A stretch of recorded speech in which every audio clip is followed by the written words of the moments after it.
when I do something, I always believe it's going to work. I have that mindset of no matter what, I'm going to make it work. I have a feeling you are like that too. Is that true? Oh, that is exactly true. Well, first of all, I don't believe that you just come up with things in your mind ad hoc. I mean, when things come to you, I don't know what it is, but they're there for a reason.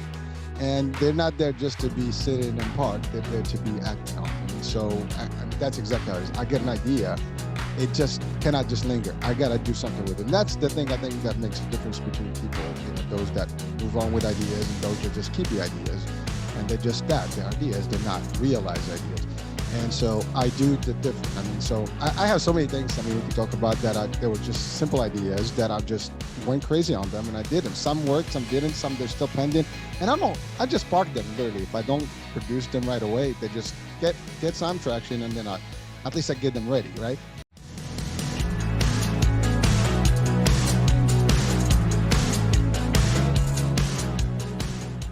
So, welcome back to the Professional Rule Breaker podcast. I am so excited that you are here today because we have an amazing show today. So, I have a guest that is a seasoned sales executive. He's a leader, an entrepreneur. He's the owner of 5 companies. And he's also the founder, host, and talk show moderator of iHealthRadio and the iHealth channel. So I would like to welcome my friend, Hurricane Hicham John Elanmati. Hello. How are you? I'm good. So Hurricane is in the house. I'm so excited to have you. So, there's something that I don't know about you. I want to know, where did the name Hurricane come from? Okay, that's an easy one. So as you've managed to actually pronounce my name correctly, it is a difficult one. It takes a few takes. Yeah, I only call him Hurricane. Yeah, I mean, Hurricane is good, but I had to select a name that actually was catchier and less complicated than my personal. I mean, it's just difficult for most people, and so and it has a history, and it's a very simple one. I mean, you mentioned seasoned sales and leadership and stuff. That's been most of my career in New York and the New York market. And then there was a little bit of time that I spent in Philadelphia in a plant there. So as I transited there, the pace was a little off, compared to what I was used to. I mean, at least I was moving too fast. And so people were literally referring to me like, here comes Hurricane. Hicham is the first name. So H. Here comes Hurricane Hicham, or some people actually did refer like Hurricane Hishi or he, so that's kind of how it started. So, and from that point, that as I was in that company, I started talking about maybe doing a podcast for them, but they declined that idea. And there was a little bit of a story where one of the SVPs, I was the VP of sales and Medicare sales and operations, and this person was SVP of marketing. Anyways, there was an opportunity for me to go to a show to do a radio snap, for like one of the employees had a religious talk show, and they wanted us to do a promo there. And so I assigned someone to go as opposed to me, like one of my reps, which I do believe that representatives do better than executives because they do that every day. I'm sorry, but that's how I see it. I mean, there is I'm not disputing that. You elevate, right? You become less and less connected with your presentation in terms, I mean, yeah, I can do the big piece, but really the intricate, business stuff, the daily or the benefits and things like that, they're the more experts. So I selected the best, person to be there. So I was criticized for not going myself. And I was even challenged, like, well, maybe because you can do it. And I'm like, oh, no, you didn't go there. I could do this. I can do a lot more than that. And actually, that's what I started my own thing. And just to prove, to the world that, if you challenge, well, not to the world, but I don't have to prove anything to anyone. But really, I wanted that message to be like, that was really, just tacky for you even to think about it. That was it. But really, the name came from there. Hurricane, was like it was Hurricane or the Tasmanian Devil. I was going to say, oh my gosh, so my husband used to call me the Tasmanian Devil for the early part of our marriage, but we're digressing a bit there. But I always thought your name Hurricane came because you do all these things, right? You're Well, like that's a really it. whirlwind, right? And you can literally you can just accomplish anything, So I always thought that's kind of where it came from. It is because in essence, in the company, I was just doing too many things and going crazy. So, and that was like, oh my God, because, like we're like working too many projects at the same times and just doing things. And so, and it was not the standard, I guess pace. So, you can imagine when you're like somebody is coming in and just like a bull in China, store or destroying everything or like going crazy. You don't get liked too much when you do that, but that was just my nature and that's it. So, some liked it, some didn't, I would say. It's interesting because I think we're very similar in something, and you correct me if I'm wrong. Because when I do something, I always believe it's going to work. I have that mindset of no matter what, I'm going to make it work. I have a feeling you are like that too. Is that Oh, true? that is exactly true. Well, first of all, I don't believe that you just come up with things in your mind ad hoc. I Hmm. mean, when things come to you, I don't know what it is, but they're there for a reason. And they're not there just to be sitting and parked. They're there to be acted on. And so and that's exactly how it is. I get an idea, it just cannot just linger. I got to do something with it. And that's the thing I think that makes a difference between people, those that move on with ideas and those that just keep the ideas. And they're just that, they're ideas, they're not realized ideas. And so I do the different. I mean, so I have so many things. I mean, we could talk about that. There were just simple ideas that I just went crazy on them and I did them. Some worked, some didn't, some they're still pending. And I just park them literally. If I don't produce them right away, they just get some traction and then at least I get them ready, right? And that's it. So, and I don't lose anything. For every idea that you work on, you will learn a lot of things, and those things can be applied to anything else, and everything else. So it's just that. But you're right. We are very similar. I get something in my mind. It's just let's do it. And there is no. I don't think about all the bad things that can happen or whether it's not going to work or not. I know it's going to work. You can make anything work. It's just how long and how much and whether you have the stamina to do it. That's it. And you don't give up on it. That's it. That's right. You're relentless. You're relentless. I have goosebumps actually from what you're saying. But you said something interesting. You park it, right? You work on something. If it's not like firing off at the moment, you park it. I think that's an interesting concept. And the reason I say that is I think sometimes when you do that, because I think the brain is really interesting, right?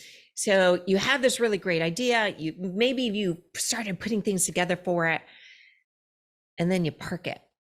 And then what happens is your brain starts, working almost like in the background, right? You know, and it starts giving you ideas, and all these little pieces start to fall into place. Don't you think? Oh, I believe so. I mean, that's exactly what happens. I mean, one small idea and then it just keeps evolving and just kind of like branching out. It's like a little tree, right? It's a seed and then you just get branched out and those branches just keep going and growing and they take over the whole scene, right? And that's exactly what's going on. I mean, and everyone, I mean, you mentioned, few things, about the business, whatever. But and we'll talk more on those. But really, they were all like small ideas that sparked one day. I'm like, oh, all right, and then we can expand from here. We can expand that, and that's exactly what happened. And as we go further on the show, you'll find out exactly what happened. Exactly that piece. It was just one piece, and then it just evolved, and I can't bring it back.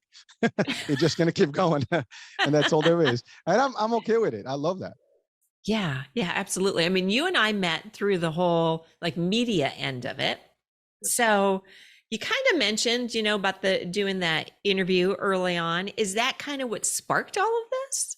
Or was it something else? No, so that was just, I have this thing. If you tell me that I can't do things, I will prove you that I can't do things. Because Yep. here's the thing, I do believe that everyone watching and listening right now, whatever they want to do, they can do. There is no limits to what we can do and what our brain can perceive and can actually take on. The question is whether we have the will and or we have. But sometimes you get that trigger, And I've always been, someone says you can't do it, I'm going to just show you that it can be done. And I'm not only going to do it, I'm going to do it good, and do it right, and do it better. And so that's kind of like the concept. So the idea of things happening, in my mind, that's always going to be. The show itself, no, it was a catalyst for it, right? But I've always wanted to do that. As a matter of fact, a year before that, I was talking to my kids during the beginning of COVID, or just before COVID. They were watching the Ace Family. I don't know if on YouTube, Hmm. and I was like, oh, these guys are making money, they're doing good. And so I watched the content. I'm like, okay, but it's just fun stuff. It's entertainment, okay. But Right, I don't right. see anything that is educational for that matter, right? So I'm like, if they can do that stuff and be entertaining, and I'm giving them, kudos to them. I mean, from this platform, I mean, they did well. I mean, and why not? Listen, people have different creativity, right? And that's good. There's an audience for that. And so I said, well, we don't have, something more educational. And in my world, I've been in the healthcare, specifically the insurance piece, and more specifically the sales and business development side of it. But you're part of all of it, right? And over 29 years, I've learned that there's not enough information out there. And frankly, I always say this: we have the weather channel, but we don't have the health channel. And so as that evolved in my backdrop, and then the challenge came in about me not being able to be on the show, which, by the way, that person didn't realize that I've been on TV since I was a kid. I was on the show, overseas. I was in French TV. I was in Spanish TV. I was like in Telemundo in the 90s. And So so, you're an actor too, as well? no, I'm Or not an actor. No, I was just doing like interviews like this, like or being oh, okay, interviewed. okay. The first scene I had, I was on stage for a karate demo. I've been in martial arts, so I was doing a demo. That was my first I guess, in a program, and I was, I think, 10 years old or something, and so that was the first, wow, you're on stage in the studio, lights and everything, cameras. And then the next one was actually, I was at Disney, was working in Disney World when I came to the States, and I was interviewed by the second channel in France, for just a program that they did for Epcot. Okay. And then as I started in the insurance, I was I think a sales manager at the time, and they wanted someone to talk about the benefits of a particular Medicaid program in New York. And I do speak Spanish, so I was called upon, and I was actually at the studio, had a live discussion about the program, how the benefits work, and so on and so forth. So that person didn't know that I did all that. Now, talking about movies, I was in movie sets, as an extra. uh, but I've seen that, actually, believe it or not, that as an extra, I've learned a lot from just that piece. Now that I'm in the media, I can relate to all that. How the Yeah. directors work, and how they set up their stage, and the sets and the casting and all this stuff. So again, small experiences, they all actually build up eventually. You don't know where that takes you. So that's the story. Yeah, That's a absolutely. I lot of love how stuff you said the behind it. small experiences build up because you Yep. don't know, like all the experiences that you've had in your life, whether they're good or they're bad, they make you who you are, right? And it helps builds your character, builds your experience, like what you said. All these experiences, being on camera has helped you do things later. It did. And by the way, this is everything. I mean, when we work in general in life, right? You're doing things. You always are learning stuff. Now, that's the thing. It's, are you taking information and filtering and always analyzing it, or you just going through you? I think that's the main difference. I analyze everything. There is no events in my life that come through that I'm not always looking at, like, what's the pros, what's the cons, how is it working, is it good, what I'm learning from it. It has to be something that I'll take from it, extract it. And even the worst events in my life, there's a positive. That's the other thing about me. I am so positive. I hate negativity. The word hate is not really my favorite term, but I really despise actually, negativity. I cannot stand it, because there's no room for it. And in every situation, whatever negative that we think it is, there is a positive in it. So that you can just extract that, and life becomes better for you. We can suffer just by being on that side, or we can just do better by just thriving on the positive side. Same thing. Again, it's mindset, right? So these are concepts that probably not difficult for people to comprehend. I mean, we all know about them. Everybody who's watching, listening, probably knows what a mindset is, and positive and negative. It's just, how do we place ourselves into it? And that's how it is. So I've learned everything, since I was a kid. for my surroundings, and I make the best of whatever comes my way. That's it. Yeah, absolutely. I love, love, love what you said, because I totally agree with you about the whole mindset as well too. Whether it's good or bad, when something bad happens in your life, you can let it bury you or you can use it to make you stronger, right? And I love that positivity, and it's almost like you have a joy about everything that is that you do. So Everything is an opportunity. So, everything's an so, opportunity. Even failure is an opportunity. well, I don't actually refer to failure as failure. I It's just call it learning. another. It's a learning experience. It's another Yeah, way to figure out things, how not to do them, and how to do them better. that's right. That's right. That's it. That's the thing, Uh, is you have to learn from it, because you yeah. can't keep on doing the same thing over and over and over and over again and think, oh, if I do it one more time, something different's going to happen. No, if you do the exact same thing over again, it's not, it's not going to change it. You have to learn from it and make some sort of like pivot. And Plenty you of might fail opportunities. again, but then you pivot again. You keep on pivoting until you make it work. But But I like something else that you said, because you were like, until it happens, until you make it work. So it's being relentless. And I could see that in you. So how can people, because a lot of people stop, right? When they have some sort of failure, something doesn't go right, their sales aren't right, whatever. How do you explain to people that if you keep on going, good things are going to happen? that's an excellent question, and it's not a very difficult secret, to operate there. It's the difference is really whether people have the ability to endure, Mhm. resilience, determination, and whether they really visualize Mhm. where they want to be. I think that's really the bigger difference, because for me, all I do is, first of all, there's no coming back, there's no turning back. Now, are there circumstances where Yeah. you can actually stop something? Yeah, I mean, there are things that don't work out. I mean, you give them all the best. I mean, there's different scenarios, right? You have to go left, right. You do all the different, like a chess, game. You got to make all the moves, and then eventually it's checkmate, right? So there is that. But the fact is, you don't know checkmate until you get to the final move, and that could take days, in a real game, right? Yeah. So same concept in life, right? I mean, you follow your dream, your vision, your whatever it is that you start, but know that when you start, it's going to be a long journey. It's a marathon. It's not a sprint. Most people run quickly and they expect quick results, and that's when they give up because they lose hope. It's over. Oh, I can't do this, or they'll run out of funding or whatever, and then that's the end. See, if I run out of funding, some of my ideas, they just need funding, literally. And since I don't have the ability to do it right now, they're still posed, but they're just posed, as I said.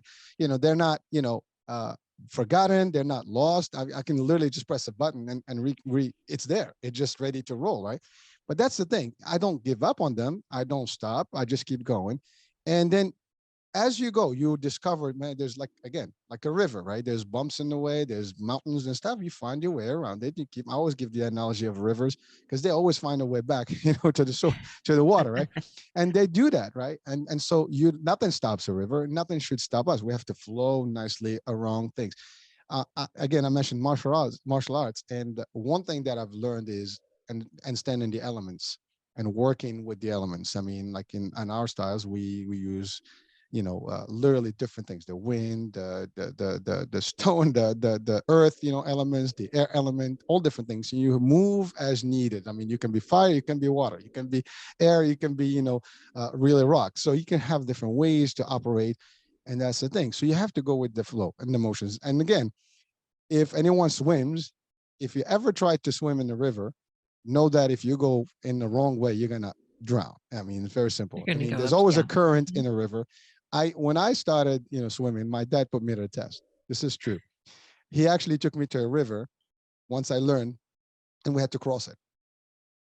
Oh, Literally, okay. it was that was my first test, swimming. So this river happens to be a very there's a huge current. So he said we want to go to that position right there.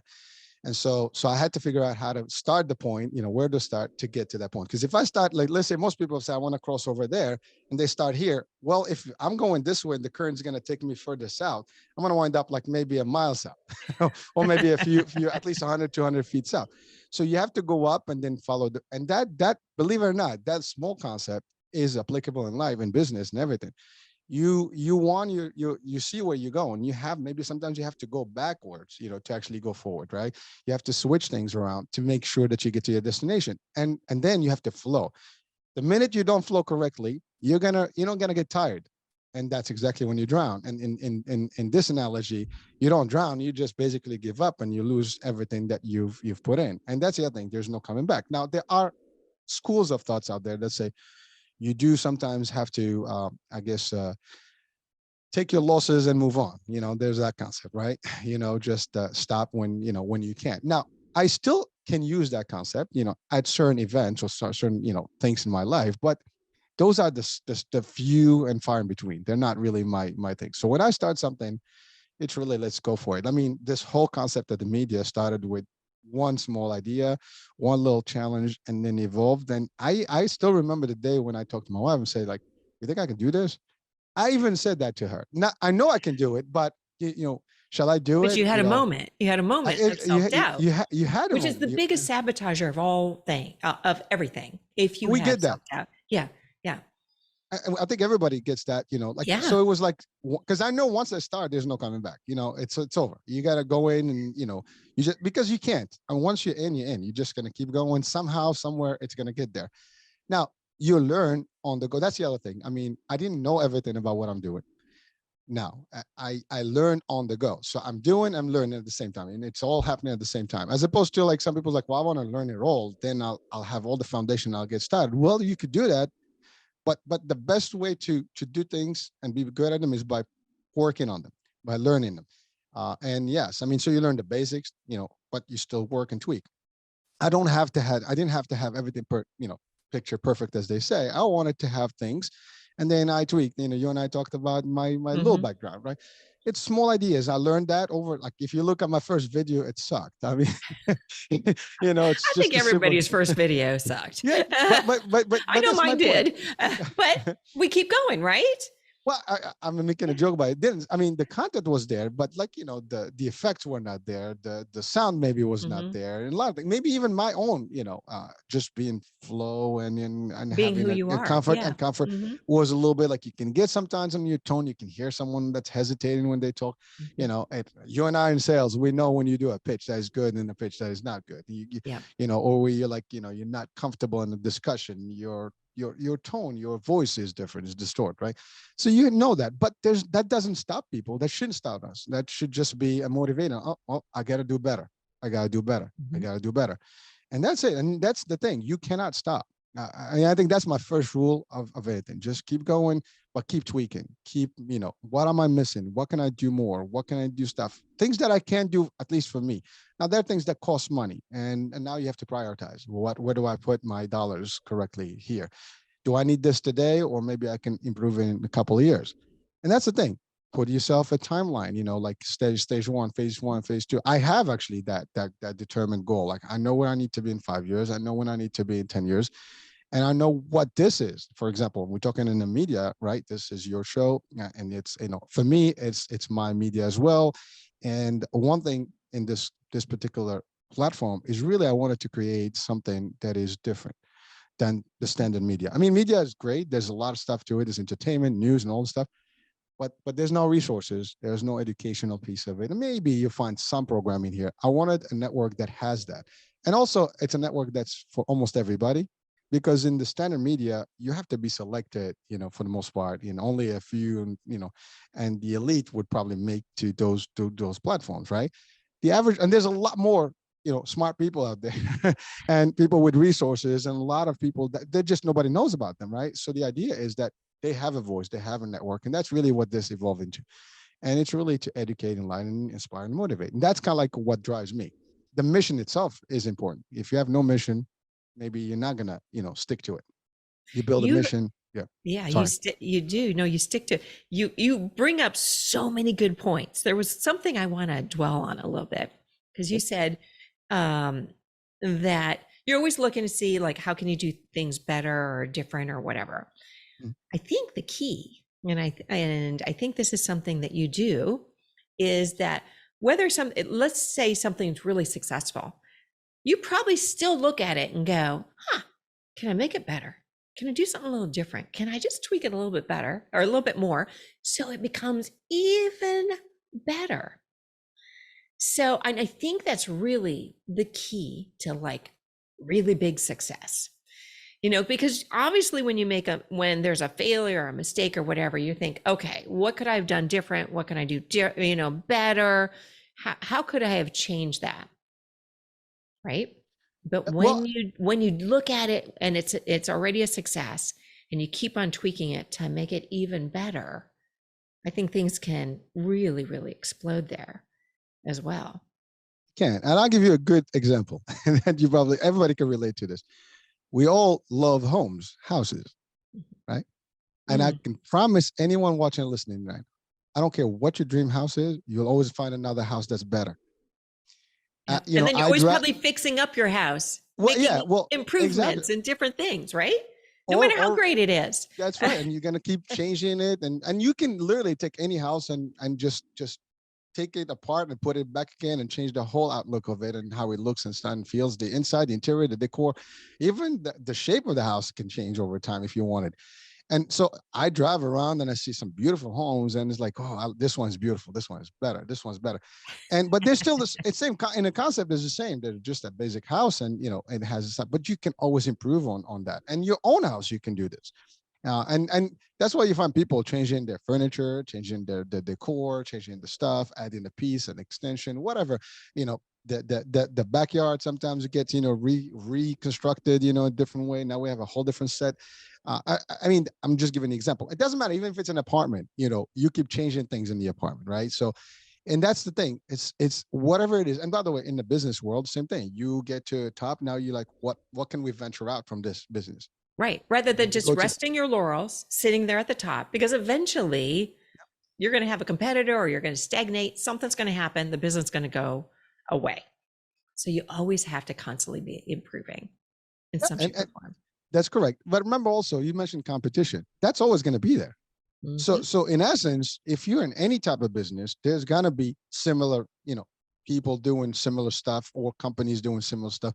And so now how do we differentiate? As a matter, competition is welcome because you love that. Some you learn from their mistakes, or some you learn from their successes, and you just pick, from here and there. It's not necessarily copying. You just see what's working, what's not, and then you put your own flavor into it.